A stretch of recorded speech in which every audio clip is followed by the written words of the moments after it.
I knew the sentence I needed was small enough to slip between breaths, and still I couldn't push it out. It sat behind my teeth like a coin I kept rolling with my tongue. Flat, cold, certain. I tasted metal and dust, and something else I couldn't name. Something like the smell you get when a storm is close but the air hasn't moved yet. Around me, voices came and went. Boots crossed and recrossed the same patch of ground. Papers shifted hands. The world did what it always did. It carried on as if nothing depended on one ordinary mouth opening at the wrong time. But it did. I had seen it earlier.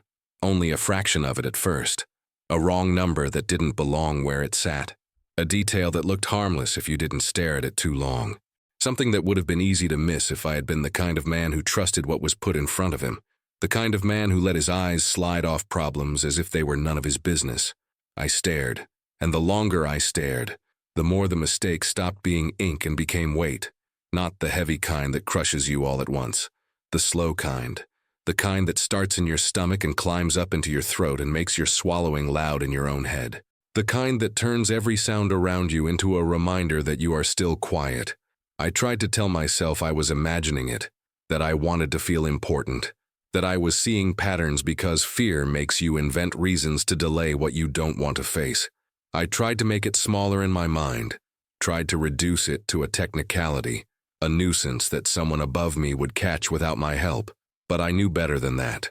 I had lived long enough inside the machinery of war to know what happens when a small error gets stamped, repeated, and treated like truth. It doesn't stay small. It travels. It gathers authority as it moves, like a rumor that becomes policy once enough people repeat it with confidence. And by the time it reaches the men who will pay for it, it's no longer an error at all. It's an order. It's a fact. It's the world. The words I wanted to say were not dramatic. They weren't brave. They didn't belong to speeches. They were plain, almost embarrassing in how simple they were. This is wrong. Just that. Just those 3 blunt syllables, sharp enough to cut through the room if I let them. Sharp enough to turn heads. Sharp enough to make the air change. And that was the problem, because I knew what would happen the moment I spoke. I could see it in my mind the way you can see a hand reaching for you in the dark before it touches you. The pause, the eyes lifting, the faint tightening around someone's mouth, the question that would follow, calm on the surface, dangerous underneath. What did you say? And then the next question, the one that always mattered more than the mistake itself. Who are you to say it? It wasn't just fear of being wrong. It was fear of being noticed. Fear of being the kind of person who interrupts a process already in motion. Fear of making myself into a problem that needed to be solved quickly so everything could continue smoothly. Fear of the silence that would fall after my words. The silence where everyone would pretend to weigh what I'd said while already deciding what to do with me for having said it. I could feel my pulse in my throat. My hands did something small and stupid, adjusting nothing, straightening something that was already straight, as if I could trick my body into calm by acting normal. My mouth dried out. I forced saliva down like it was a chore. I listened to my own breathing as if it belonged to someone hiding nearby. A part of me kept insisting that I was overreacting, that there would be time later, that there would be a better moment, a safer moment, a private moment, that I could pull someone aside, whisper it, let it be corrected quietly. But time, I could feel, was closing. It wasn't dramatic. It was subtle. It was the way people began to speak with more certainty, the way decisions started to sound finished, the way papers stopped being discussed and started being accepted, the way the room, wherever a room happens to be when it is crowded with pressure, began to lean toward action, and the more it leaned, the heavier my unspoken warning became. I kept waiting for someone else to notice. I kept waiting for the mistake to reveal itself to a louder voice. A voice that could correct it without paying the price I would pay. I kept waiting for the world to rescue me from the responsibility of opening my mouth. No rescue came. My chance remained where it had always been, inside my own chest, behind my own teeth, dependent on my own courage. And I watched myself, almost with disbelief as I did nothing. In that moment, before anything else happened, I made the choice that mattered most. I stayed silent. The place where decisions gathered had a rhythm to it, one you learned without being taught. It wasn't written anywhere, but everyone felt it. The rhythm told you when to speak and when to disappear into the background. It told you who could interrupt and who existed only to listen. It told you that authority did not need to raise its voice to be obeyed. I existed in the space just below that authority, close enough to hear everything, close enough to see how fragile some of it really was, but far enough away that my presence was meant to be quiet. I handled what was handed to me. I stood where I was told to stand. I watched, I remembered. Those were my duties, even if they were never listed as such. War creates hierarchies the way pressure creates cracks. Some men are meant to decide. Others are meant to make those decisions possible without ever shaping them. I was useful because I did not slow things down, because I did not complicate conversations, because I knew how to keep my face neutral when plans were laid out as if the world beyond them were obedient and flat. There were routines that gave the illusion of safety, the same movements repeated day after day, the same exchanges of documents, the same clipped phrases passed between men who had learned to sound certain, even when certainty was a performance. Authority lived in small gestures, a nod, a pause, a finger tapping once on a table. No one challenged those gestures. They were the grammar of survival. Mistakes did not announce themselves loudly. They hid inside routine. They dressed themselves up as confidence. When something was said twice by the right voice, it began to feel true. When it was written down, stamped, and handed forward, it stopped feeling like a thought at all. It became part of the structure, and structures once built are hard to question without making the ground shake. I had seen what happened to men who shook the ground. They were not dragged away, not shouted down. That would have been obvious, almost honest. Instead, they were remembered differently afterward. Their names carried a faint hesitation when spoken. Their work was reviewed more closely. Their presence became inconvenient. They were moved, reassigned, placed somewhere less visible where their doubts could not infect others. Everyone noticed. No one said anything. That silence was instructional. It taught you that survival did not depend on bravery or truth, but on alignment, on knowing where you fit and staying there, on understanding that even correct warnings could be dangerous if they came from the wrong mouth. I had learned this slowly, the way you learn a language by immersion rather than study, by watching who spoke freely and who did not, by noticing how quickly conversations ended when certain questions were asked, by observing how relief spread through a room when someone chose not to press a point. Fear was not loud here. It was orderly. It wore clean edges. It sat comfortably beside professionalism and duty. No one had to threaten me into silence. The system itself made the threat unnecessary. Every day reinforced the same lesson. Your value lies in how smoothly things move around you. Friction is failure. Doubt is delay. Delay is weakness. And weakness in wartime is treated as a kind of betrayal, even when it comes wrapped in concern. I told myself I understood my place. That understanding, it was not cowardice but realism. I told myself that speaking up was not my responsibility, because responsibility flowed upward, not sideways or down. I told myself that if something truly dangerous existed, it would be recognized by those trained to recognize it. But the truth pressed against those explanations every time I watched decisions harden into orders. I could feel the narrowing of options as time passed. Once something was approved, it gained momentum. Once it was shared, it gained legitimacy. Once men began to prepare around it, it gained inevitability.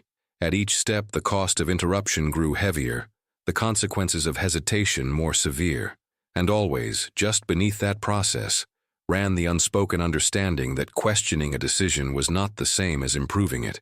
It was seen as doubting the men who made it, doubting their judgment, doubting their authority.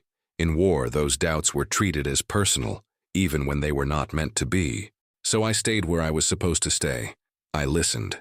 I observed. I memorized details that no one asked me to memorize.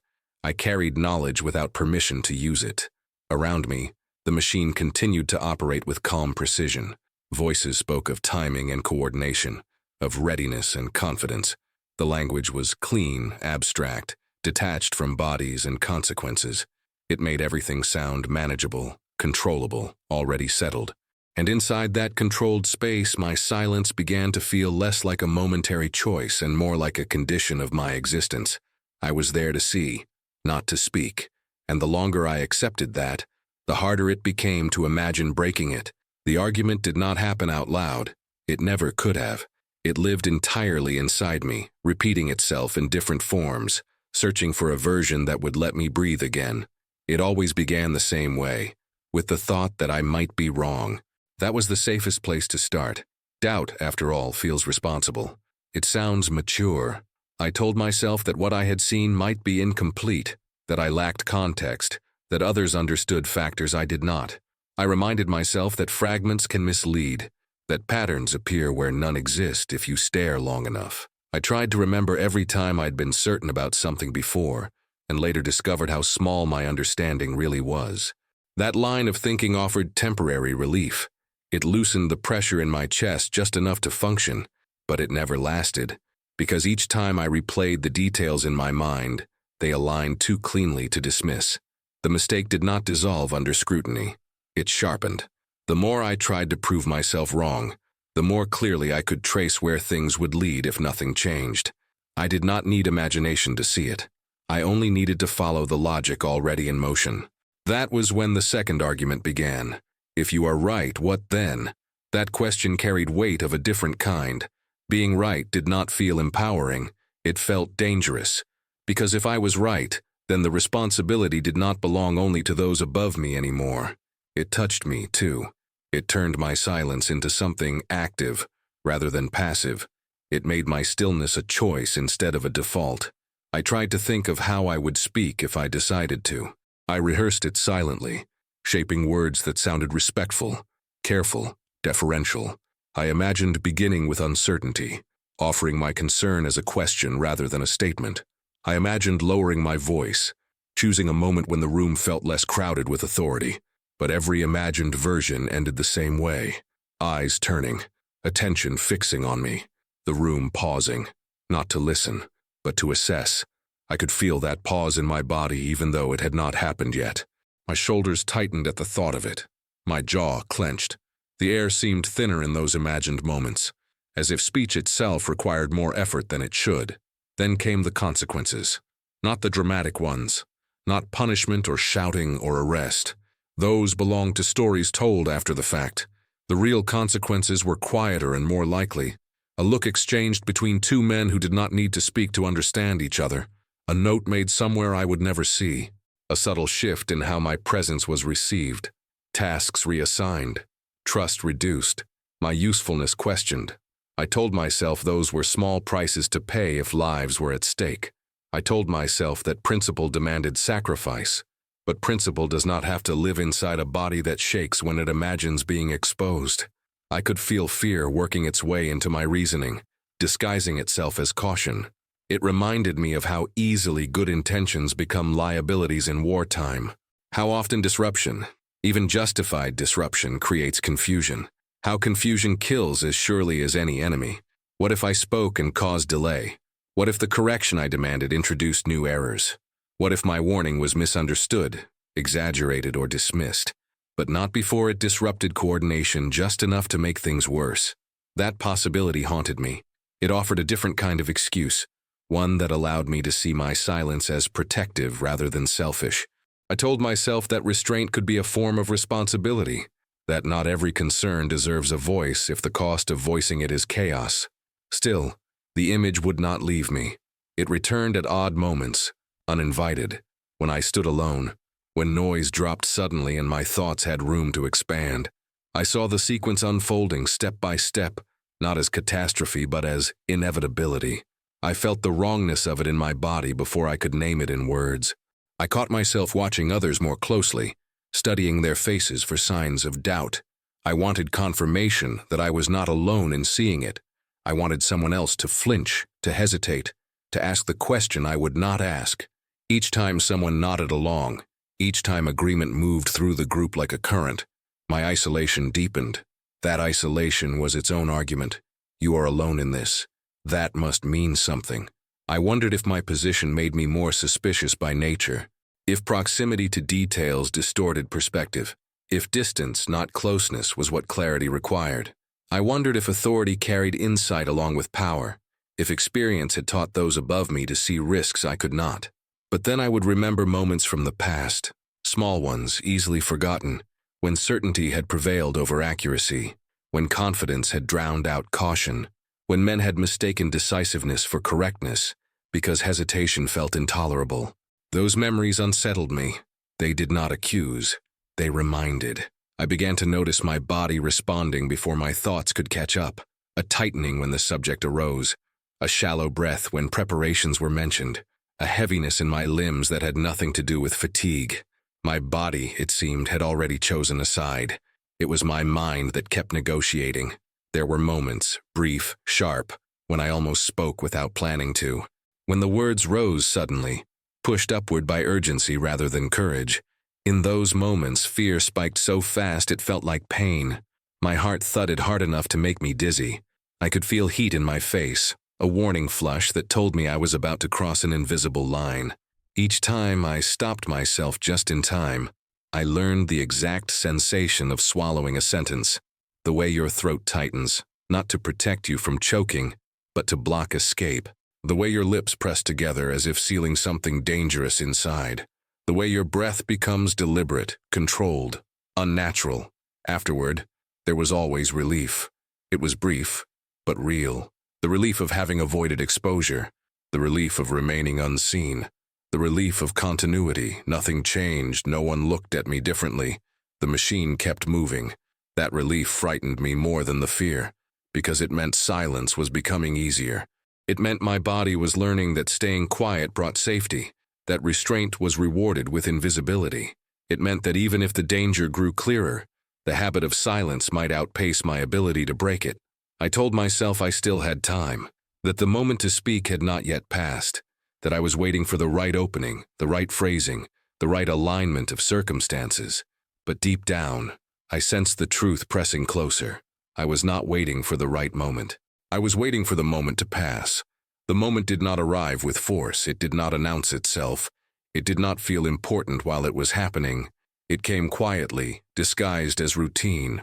There was a pause, brief, almost polite, where a decision hovered before settling, a space left open not for debate but for confirmation, the kind of pause that assumes agreement unless challenged.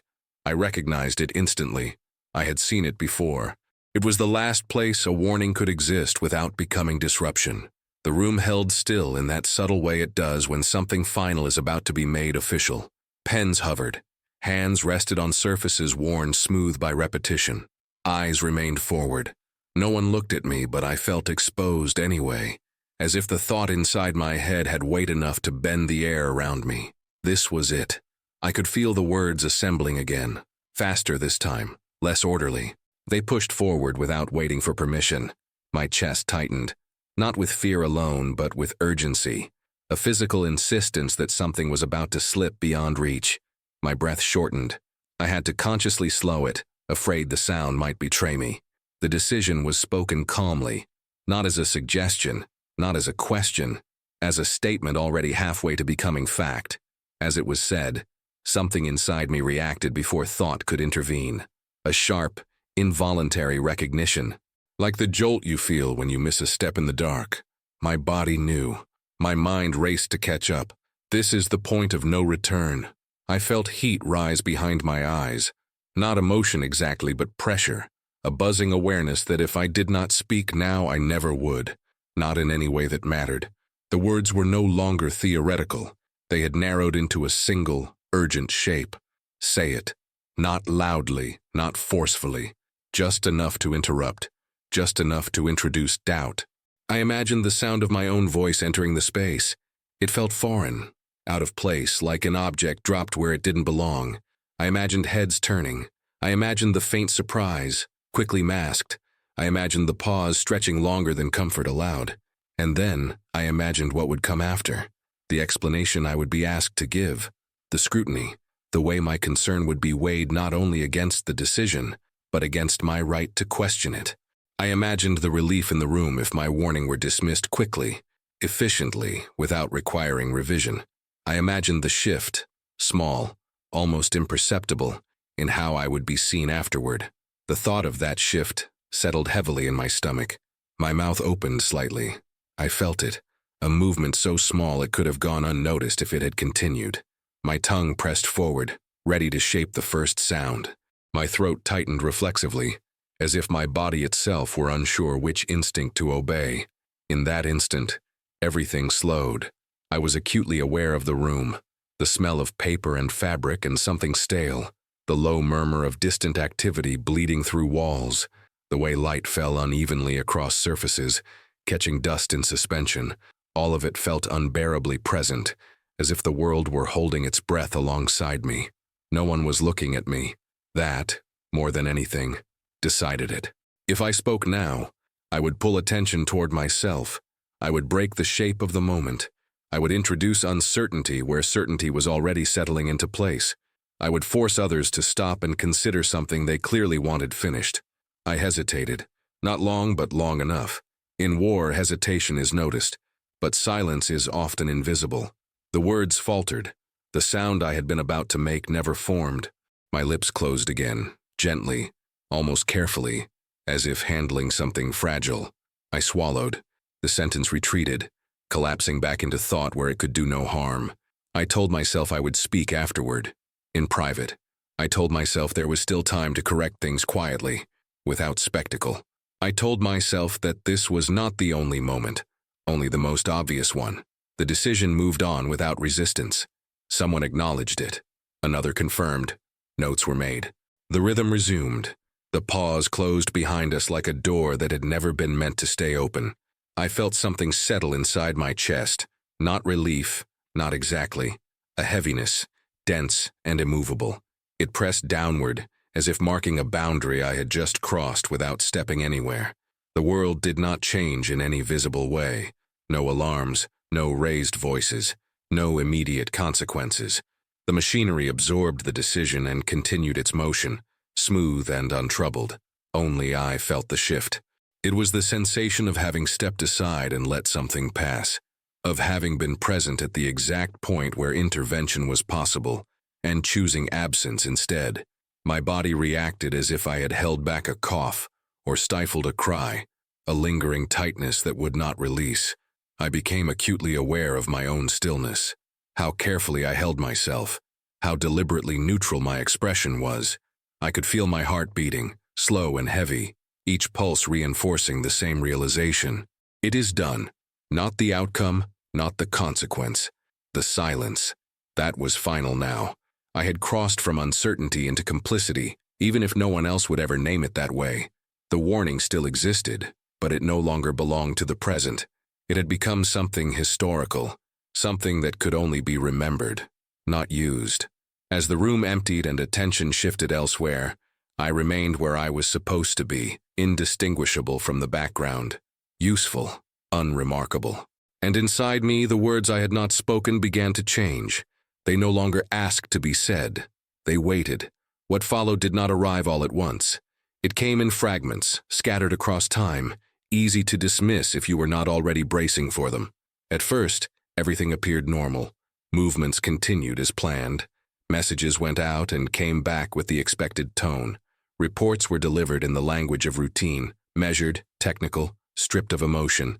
Anyone skimming them would have seen efficiency, progress, control. I read them differently. Each confirmation felt like a tightening thread. Each successful step forward pulled the future closer to the shape I had already seen in my mind. Nothing looked wrong yet, and that was precisely what made it unbearable. The absence of immediate failure gave the decision credibility. It allowed confidence to harden, to spread. I found myself listening more closely than before, waiting for deviation, for hesitation, for any sign that the world might correct itself without my involvement. None came. Time passed in a way that felt distorted. Hours stretched, then collapsed. Days blended into each other, marked only by subtle changes in tone. Conversations grew shorter. Updates became less detailed. The language shifted almost imperceptibly from planning to execution, from possibility to commitment. And still, the mistake remained embedded at the center of it all, unchallenged. The first sign that something was wrong did not come as proof. It came as absence. A report that should have arrived on time did not. When it finally did, it was thinner than expected, less confident. The words were still professional, but something had been scraped away. The margins felt tighter, as if whoever wrote it had chosen not to include certain details. I recognized that restraint. I had practiced it myself. After that, inconsistencies began to surface. Small ones. Numbers that did not align cleanly, phrases that avoided specifics, references to conditions that were difficult but manageable, always framed as temporary, nothing that demanded reconsideration, nothing that would force anyone to admit error.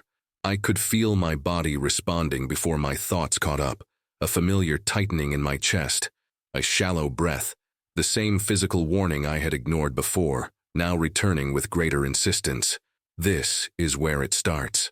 I waited for someone to ask the question I had not asked, for someone with authority to pause the process, to request clarification, to reopen the decision. Each time a new update arrived, I felt a brief, irrational hope that it would contain that pause. It never did. Instead, the language grew more careful, more controlled, the kind of careful that does not come from confidence, but from containment, the kind that tries to hold consequences at bay by managing how they are described. When confirmation finally came, it was not dramatic. It was not framed as disaster. It was delivered in the same tone as everything else, as if nothing unusual had happened at all. A situation had changed. Conditions had deteriorated. Adjustments were being made. No one said the word failure, but the shape of it was unmistakable. The sequence I had traced in my mind months earlier now existed outside me, not in full detail, not yet, but enough to make denial impossible, enough to know that the cost I had feared was no longer theoretical. I remember standing alone with the information, feeling strangely detached, as if I were reading about something that had already ended. Even though it was still unfolding, the world around me continued to operate, indifferent to my internal collapse. People moved. Orders were issued. The machine adapted, as machines do, absorbing loss without reflection. I did not speak then either. There was no point. The moment for warning had passed. What remained was explanation, and explanation would not undo what had already been set in motion. I told myself this with a clarity that felt cruel in its certainty. Silence now was not fear. It was acknowledgement. As more details emerged, they did so slowly, filtered through layers of restraint.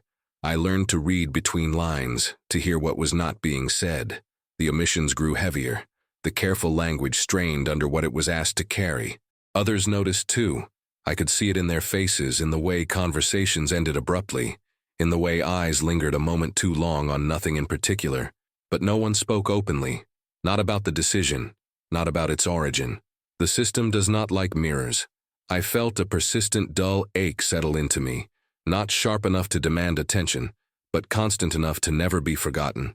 It followed me through routine tasks, through moments of rest. It was there when I lay awake, replaying the silence that had preceded all of this, measuring it against what now existed. I began to understand something then, not intellectually, but viscerally. The cost of silence is not paid all at once. It is paid in increments. In confirmations you cannot deny. In outcomes you recognize too late. In the quiet knowledge that what is happening now once lived only as a possibility inside you, and that possibility had asked for a voice. The world did not accuse me. No one pointed, no one demanded answers. The absence of blame was almost worse than condemnation would have been. It allowed me to remain invisible, untouched by consequence in any formal sense. But invisibility did not feel like safety anymore. It felt like proximity. I was close enough to watch the consequences unfold, close enough to recognize my own earlier thoughts in their shape, and far enough away that nothing I said could change their course. That distance, the space between knowing and acting, became the heaviest thing I carried, and it was only beginning. I am not sure when it stopped being an event and became a memory. There was no clear line between those two states, only a gradual thinning of urgency until what remained was weight. Time moved on because it always does. The war found new directions, new priorities, new reasons to demand attention. Names were replaced. Objectives shifted. The machinery adjusted, reconfigured, and continued its work with the same indifferent efficiency. What had happened was absorbed into a broader narrative where individual moments blurred into acceptable loss. I moved with it. I did what was required of me. I existed in the same spaces, followed the same routines, spoke when spoken to, and stayed quiet when silence was expected. On the surface, nothing marked me as different from anyone else who had been close to something that went wrong. Inside, everything had changed. The silence I had chosen did not remain in the past. It followed me forward, attaching itself to new moments, new decisions, new pauses. I began to feel it before it arrived, a familiar pressure whenever a room grew quiet, whenever a question hovered unanswered. My body remembered what my mouth had learned to suppress. At night, memory behaved differently. It did not follow chronology. It returned to the same point again and again, not to the outcome but to the pause, to that fraction of time when the future was still flexible. I did not see faces or places clearly. I felt sensation, the tightness in my throat, the dryness in my mouth, the unnatural stillness of my own body as it refused to move. I wondered often, what would have happened if I had spoken? Not in grand terms, not in fantasies of reversal or heroism. I did not imagine applause or gratitude. I imagined disruption, confusion, resistance. I imagined the discomfort I had avoided and measured it against the permanence of what followed. The comparison never favored my silence, but the past does not respond to comparisons. I tried at times to assign blame away from myself, to remind myself of the hierarchy, the culture, the consequences that had shaped my choice. All of it was true. None of it changed the memory. Understanding why I stayed silent did not soften the fact that I had. What remained was not guilt in the way stories describe it. It was not loud or dramatic. It did not demand confession. It existed as a constant awareness, a knowledge that sat just beneath the surface of everything else. I began to notice how often people speak about responsibility as if it belongs only to those who give orders, as if proximity absolves rather than implicates, as if silence is neutral. I knew better now. I had learned that silence has texture. It has weight and temperature. It settles into you and stays there. It does not fade with time. It becomes part of how you experience it. Years later, certain sounds still returned me to that moment without warning. A pause in conversation, a breath taken before a decision, the subtle shift in a room when something unspoken is being collectively avoided. My body responded before my mind could intervene, tightening, bracing, preparing for a silence that might demand something of me again. Each time I felt the old fear surface, not of punishment but of recognition, the fear of knowing with certainty that I would recognize the moment if it came again, that I would know exactly what was being asked of me, and that knowledge did not bring peace. There was no closure waiting for me at the end of this remembering, no lesson that resolved the tension. The war did not end in a way that made sense of individual choices. History did not pause to account for my hesitation or my restraint. The silence remained mine. It lived in the space between what I had known and what I had allowed to happen. It lived in the understanding that some decisions do not require action to carry consequence, that some failures are not born from cruelty or intent, but from fear allowed to govern restraint. I carry that knowledge quietly, not as a warning, not as a confession, as a fact. There are moments that never stop asking for a voice, even after they have passed. Moments that return not to be changed, but to be endured. I do not remember the exact words I almost said. I remember how it felt not to say them, and that feeling has never left me.